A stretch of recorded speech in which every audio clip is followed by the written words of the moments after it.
back to Enjoy the Bounty of Planning with Tonisha Taylor.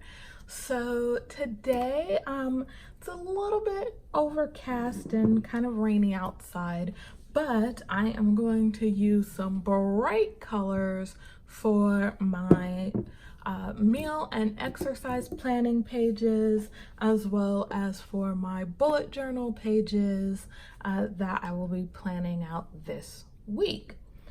So it was a really hectic week last week. Lots of different things going on. One of the things though that I did get to really work on were some research planning things. I got to work on my visualizing grace essay with my co-writer, and we're making some really good progress on that. I also got to go through some of the summer emails that were already starting to pile up. I have an out of office auto reply on my email, and so I do say that I'm not really going to respond until the summer is over, but I do go in and I check it. I try to check it, 1 or 2 times a week, because there was actually a lot of stuff piled up in there and I hadn't really checked it for a couple of weeks because I was gone last week for a training. I did actually check it for 5 days last week. I won't be doing that this coming week, but as we do. I do have some trips coming up that I needed to plan for, and I was able to do that, so that's pretty cool. And then just really kind of continuing on dealing and moving through the projects that are on my research pipeline to be able to move those projects forward, which I'm really excited about. Making a lot of good progress this summer, so I feel really good. So let's go ahead and look at the layout for the week. Last week I did kind of a sunshiny theme. This week I'm probably going to do something similar. I'm going to leave more of the lines behind. I found that I thought I would be okay kind of going through the water, and I was thinking about using that space differently. It didn't really turn out the way I wanted as far as tracking what I wanted to be able to track, so I'm going to go ahead and leave it on this one. I'm going to go ahead and this week white out this black line because I'm going to use from the journaling doodles some doodling stickers, and then from the new memory keeping book I'm going to use the ice cream numbered stickers, which I used in my bullet journal last week. I'm going to use something different this week. And then from the color story, I'm going to use some of these mermaid stickers. So, and sort of summer sunshine stickers, because it's summer and I'm excited about summer. All right, so let's go ahead and get started on this plan and then on our bullet journal spread as well. So let's get started.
Alrighty, so last week I did not track my steps using this particular method that I developed for myself to be able to track them, where I would write in how many steps I'm taking as to keep track of whether or not I get my 10,000 steps.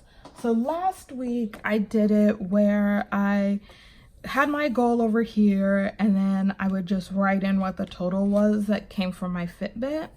But as you can see, I started it in the beginning of the week, but I didn't really do it the rest of the week.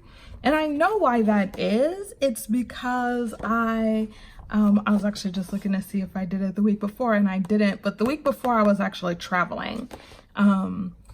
So that's why I didn't really do it the week before.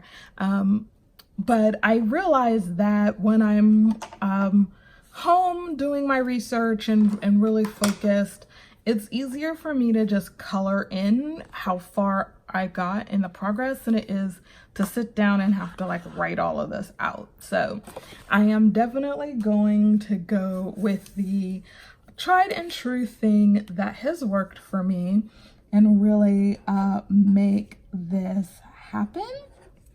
So I always go ahead and write it in as 5 to 10K.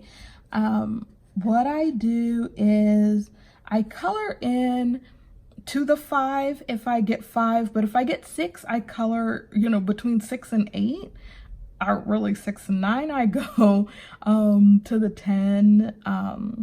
And then anything 10 and over gets colored all the way in.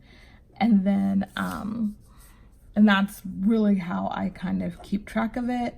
To be able to keep track of my average for the month and all of that, I let the app take care of that, which I do go back and look at because I do have a treadmill at home. I really do pay attention to that because I want to pay attention to not just making sure that I'm meeting my weekly and daily step and exercise goals, but also that I am honestly getting my money out of that treadmill, which I actually already have, so I feel really good about it. So it's been working out for me. So I had someone on my Instagram account ask about meal planning.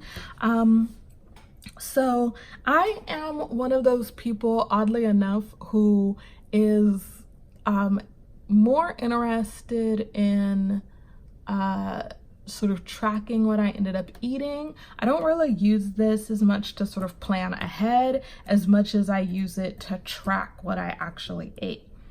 Also, I'm not really I don't use recipes per se. I guess you could say I'm an intuitive cook. And so last week I made this for breakfast, which I actually did a couple of times. That's why it's actually this, I took this picture and then stuck it on here. And I printed it using my Canon IV mini photo printer. I love these things. They're so cute. And the pictures come out really cute and they're nice. They're self-adhesive, so you can stick them right on. But this breakfast is just 1 fried egg, a Morningstar breakfast patty, tomatoes, which I sauteed in the pan after I was done cooking the sausage, but before I cooked the egg. And then I just laid it on a bed of spinach, made a little waffle, and had some tzatziki sauce for flavor. Last week I also did a taco night, and then I did a cheesy enchilada stuffed bell pepper, which I don't think I have a picture of, although I might, because that's a recipe. Now that's a recipe I got from the Lean and Green Ideas page on Pinterest. So that recipe I can link to, and if you guys are interested, trying to remember when I made that the first time. Oh, here. Let's see. And I didn't take a picture of it that week. But I will, maybe the next time I make it, I'll take a picture of it and then stick it in here for you guys. This one from the week before, I made my own cauliflower rice salmon bowl. I really wanted one, but the restaurant where I normally get them is like 15 minutes away from my house, so it would have been a 30-minute drive round trip. And I passed like 5 grocery stores. So I was like, well, let me go and buy the ingredients and try to make one myself and see how it goes. I did it. It was great. I'm really happy with it. I'm going to do it again. This picture doesn't really do justice to it, mostly because I'd actually already eaten half of it. Or not quite half of it. I'd eaten some of it by the time I decided to stop and take a picture. So yeah, I'm gonna do better. All right, so one of the things that I do is I do use meal planning services and things like that as well. So I do cook with that, and then I do, like I said, I use this to really track some of my eating habit, or not some, all of my eating habits. I don't count calories because I don't really like to do that. I don't think, for me, it doesn't work. So I know lots of people who can count calories and it works for them to be able to lose weight or maintain a healthy weight. For me, I don't know, psychologically, it just doesn't help, because for a person, an adult person my size, my height and my age should be having, about 1,100 calories a day. If I see anything, and it's, like I said, it's all psychological. Once I hit 500 calories, something in my brain goes, oh my God, that's like way too many calories. That's ridiculous. I have to stop eating. And so counting calories for me just doesn't work, because I will just stop eating. Like, I will get to anywhere between 500 and 700 and I'll just stop eating for the day, because it just sounds like a really big number and like more than should happen, even though I know that's not enough calories. It's just, I don't know. I can't explain it. Well, yes, I can. That's the way I can explain it, is to say that for me, that like anything over 500, I start to get worried. And then anything over 800, I'll just stop. I won't eat anymore. And so, which means then I'm hungry and angry. But I just haven't, over the years, haven't figured out what the break is that like convinces me to keep going. And the thing that I have found that actually works is to track the food, but not to write down the number of calories, because if I write down the number of calories, that's where problems set in for me. So it's better for me to just track the food every day. And then I do track it in an app that actually counts it up. Funny enough, if I track it in the app that counts it up, and the app, and then because the app is color coded and it doesn't really make the calorie intake number the biggest part, it makes the ratio of calories burned to calories consumed. It gives you, a yellow, green if you're like doing the ratio correctly, yellow if you are either not consuming enough or consuming or in danger of over consuming for what you're burning, and then red if you've over consumed for what you've burned that day. That works for me because the number isn't the most important thing, it's the color that becomes the most important thing. And so that's how I keep track of that kind of thing, and it works. Seems to be working. So the other thing that I do is really try to pay attention to my exercise and my water consumption. And so this weekly log really helps with being able to do that. And so I am going to be scheduling in some workout classes. I need to figure out when I'm actually gonna do those, and I still am waiting on actually a friend of mine to get back to me before I schedule those in. But I know that those will be going into this spread later on this week as well.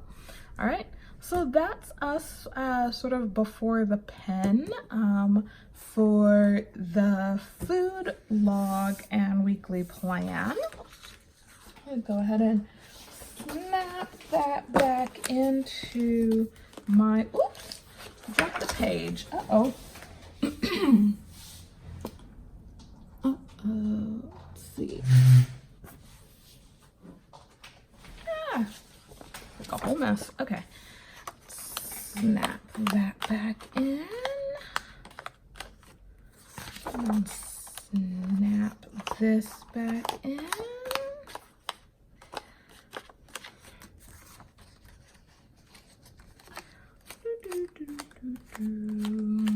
Alrighty. So I'm really happy with this layout. I think it's really cute, and I am looking forward to being able to use that this week. So June is gonna be my last month, I think, using this undated exercise planner. I'll be moving to using using the pages that go with this cover, that go with the wellness planner that actually starts in July 2019. I'm actually really looking forward to it. I'm still trying to figure out, I know that there are some aspects of that planner as far as the layout that aren't gonna be the same, that I'm still trying to figure out how I'm gonna use it. So and if you guys have any suggestions, I would gladly take them, because this one has just your 3 areas. It's not really designed to be able to track meals and stuff like that. So right now I think I'm gonna do like my fuelings tracking, my meal tracking, and then my exercise tracking here. But I just feel like this is gonna end up meaning that I'm gonna have to use a lot of stickers to cover up stuff. But I don't know. If you guys have ideas, please feel free to share them in the comment section. Let's see. So this month I still need to fill out my goal and my why, which is pretty crazy because it's already, you know, the middle of the month, so you'd think I would have figured that out by now, but somehow I still haven't. I'm also using this half sheet to be able to put down for my crushing it. I'm gonna write down actually the meals that I cooked this month that I really liked. So I already know that the flaked kale salmon that I made that came from Sunbasket, I really liked. The taco night idea that I used, I really liked. And the cauliflower bowls, I know I'm gonna end up writing down. I'll also keep track of my foods from my meal service that I loved, and any other notes or thoughts that I have will go on this half sheet.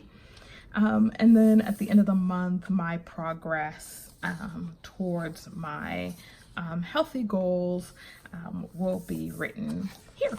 So I'm looking forward to it. We're coming to the end of the month. Summer is just moving right along. So since summer is moving right along and summer is all about the research and writing for me, this week, I'm gonna do my same layout that I've been doing for the month of June for my weekly layout, which is this sort of layout here that has the day of the week and then the social media plan for the week.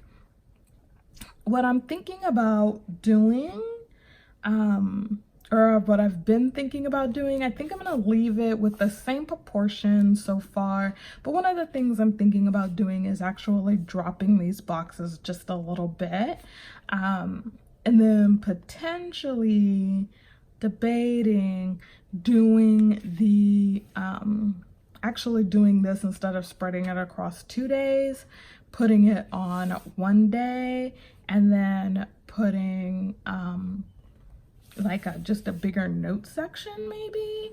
I haven't decided yet. Part of it is that now that we are into the middle of the month of June, I have my personal social media planning, but I don't have my athletic social media planning that I'm doing anymore.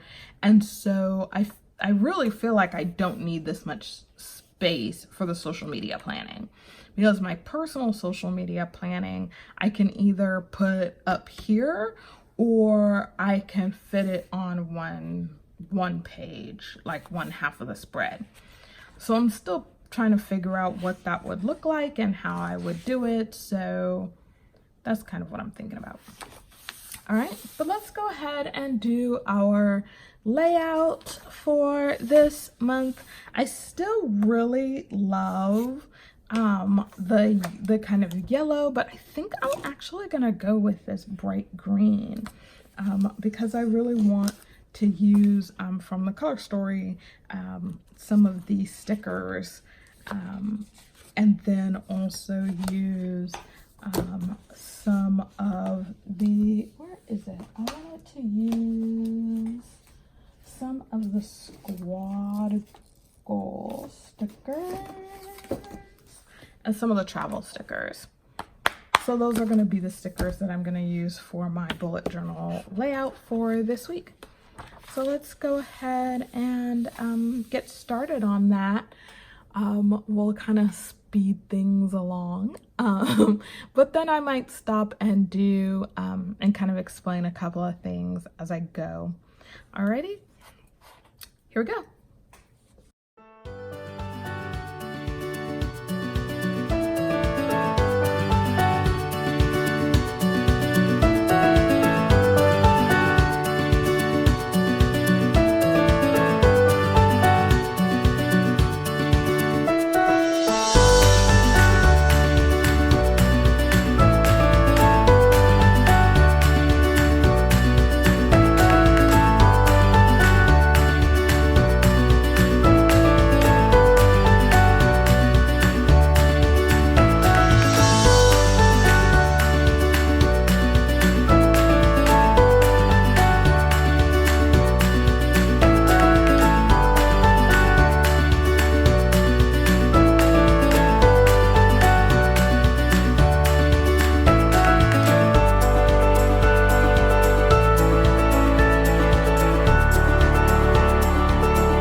Alrighty, so this is going to be my layout for the week of June 17th through the 18th.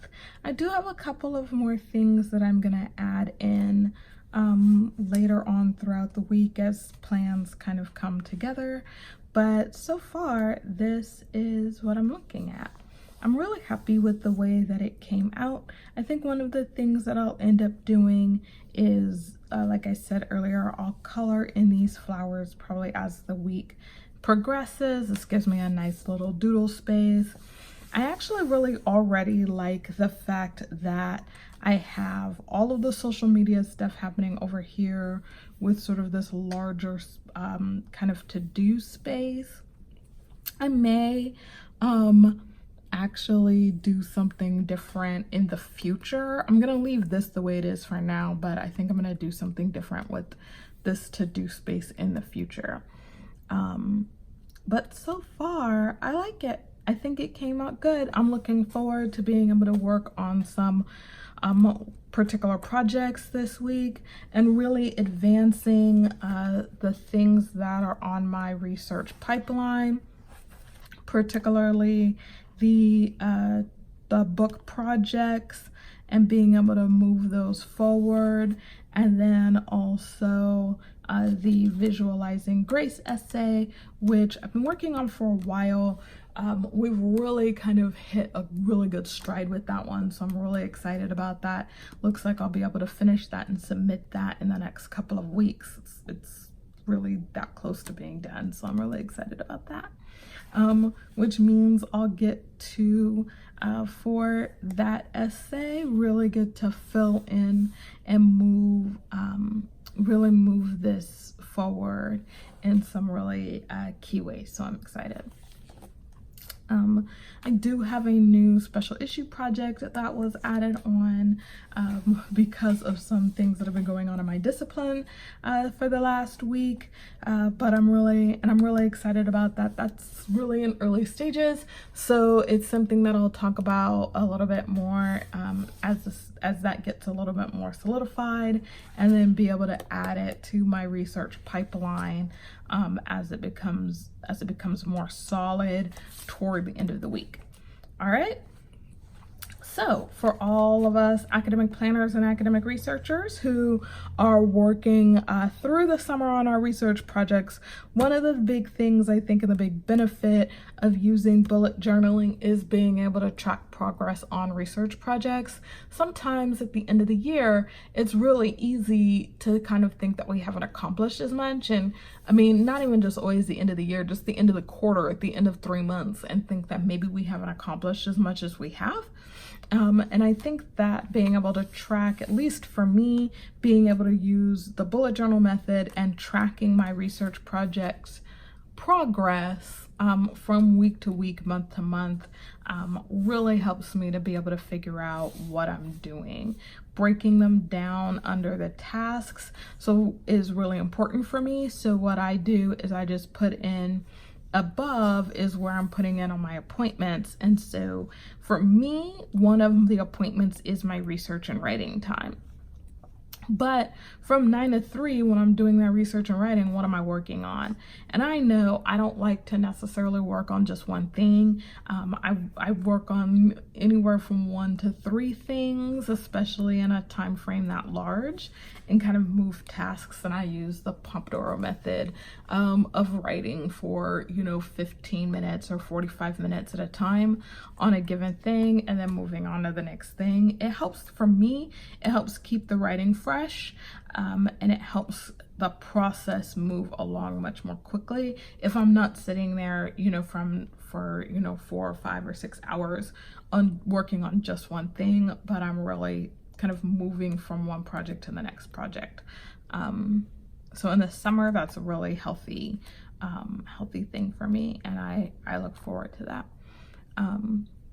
So this is the layout. This is what the plan is going to be. I hope that you are able to work on your research plan and are accomplishing your research goals as well, and that you can see that movement as you go through. So let's actually stick that there, I guess. But you'll be able to see that movement across your research plan as well. So don't forget to hit the subscription button. Give me a thumbs up if you like this video, and then ask any questions that you might have in the comment section below. All right, thanks so much for meeting me, coming with me on this little planning journey of ours. Enjoy the bounty and have a great day. Bye.